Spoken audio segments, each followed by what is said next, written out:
Cinema കോൺക്ലേവിലെ വിവാദ പരാമർശം ആവർത്തിച്ച അടൂർ ഗോപാലകൃഷ്ണൻ. സിനിമയെടുക്കുന്നവർക്ക് അക്ഷരജ്ഞാനം വേണം. സിനിമയുമായി ബന്ധമില്ലാത്ത ആളാണ് പുഷ്പവതി. അതുകൊണ്ടാണ് പ്രതിഷേധിച്ചത്.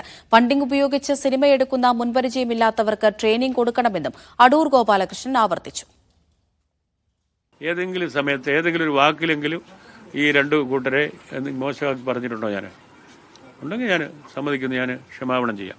അല്ല, നിങ്ങളുടെ ഇന്റർപ്രിട്ടേഷൻസ് ഞാൻ ഉത്തരവാദിയല്ല. നിങ്ങൾക്ക് എന്തും ഇന്റർപ്രിറ്റ് ചെയ്യാൻ പറ്റും. അവർക്ക് ട്രെയിനിങ് കൊടുക്കണമെന്ന് പറഞ്ഞതാണ്. അപ്പോൾ ട്രെയിനിങ്ങിന് ഒരു അറിവുകേട് കൊണ്ടാണ് അതിനെതിരെ പറയുന്നത്. നമ്മൾ കവിത എഴുതുന്നു, കഥ എഴുതുന്നു, അതിനൊക്കെ അക്ഷരജ്ഞാനം വേണ്ടേ? അതുപോലെ തന്നെ സിനിമ എന്ന് പറയുന്ന ഒരു വേറൊരു ഭാഷയാണ് സിനിമയുടെ ഭാഷ. നമുക്കെല്ലാവരും വിചാരിക്കുന്ന കുറേ നടിനാടന്മാർ വന്ന് അഭിനയിച്ച് കഴിയുമ്പോൾ സിനിമയാവുന്നു. അങ്ങനെ ആവത്തില്ല. അല്ല, മന്ത്രി ഒരു ഫിലിം മേക്കർ അല്ലല്ലോ. ആണോ? ഞാൻ എൻ്റെ 60 വർഷത്തെ എൻ്റെ സിനിമാ ജീവിതത്തിന്റെ പശ്ചാത്തലത്തിലാണ് ഞാൻ സംസാരിക്കുന്നത്. അത് ഇതിനുമായിട്ട് യാതൊരു ബന്ധമില്ലാത്ത ഒരു കുട്ടിയാണ് എണീച്ചു നിന്ന് പ്രതിഷേധിച്ചത്. അവരാ കോൺക്ലേവിൽ എങ്ങനെ പങ്കെടുത്തു എന്നുള്ളത് അതിശയമാണ്. മനസ്സിലാവാത്ത ആളാണ് എണീച്ചിട്ട് ശബ്ദം ഉണ്ടാക്കുന്നത്. അപ്പോൾ എന്തിനാണ്? ശ്രദ്ധിക്കപ്പെടാൻ വേണ്ടിയിട്ട് ഗവൺമെന്റ് പണം കൊടുത്ത് പടം ഒളിപ്പിക്കുകയാണ്. അപ്പോൾ അവരെ കൃത്യമായിട്ട് അതിന് തയ്യാറാക്കണമെന്ന് ഞാൻ പറഞ്ഞു. എംപവർ ചെയ്യണം. കെ.ആർ. സാജു തിരുവനന്തപുരത്ത് നിന്ന് വിവരങ്ങൾ നൽകാനായി ചേരുന്നുണ്ട്. സാജു, താൻ പോസിറ്റീവായാണ് കഴിഞ്ഞ ദിവസം ആ പരാമർശം മുന്നോട്ട് വെച്ചത് എന്നാണ് എന്നും അദ്ദേഹം പറയുന്നത്. പോസിറ്റീവായ എന്ത് കാര്യം അദ്ദേഹം പറഞ്ഞു എന്നാണ് വീണ്ടും വീണ്ടും ആവർത്തിക്കുന്നത്?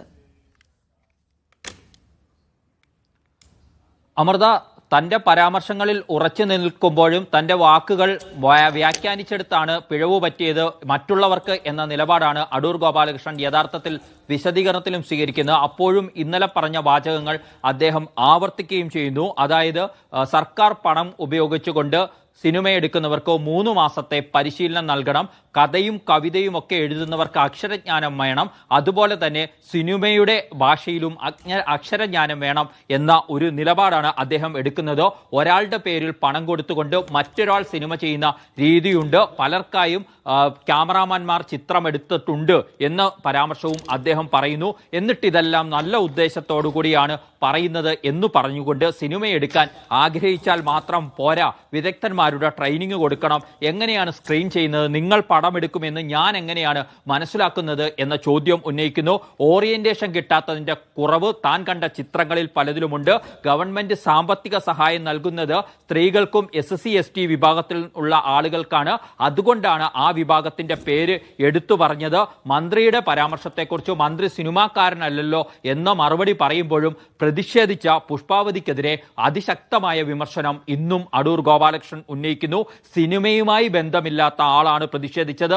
അവരെങ്ങനെ കോൺക്ലേവിൽ പങ്കെടുത്തു എന്നത് അന്വേഷിക്കണം.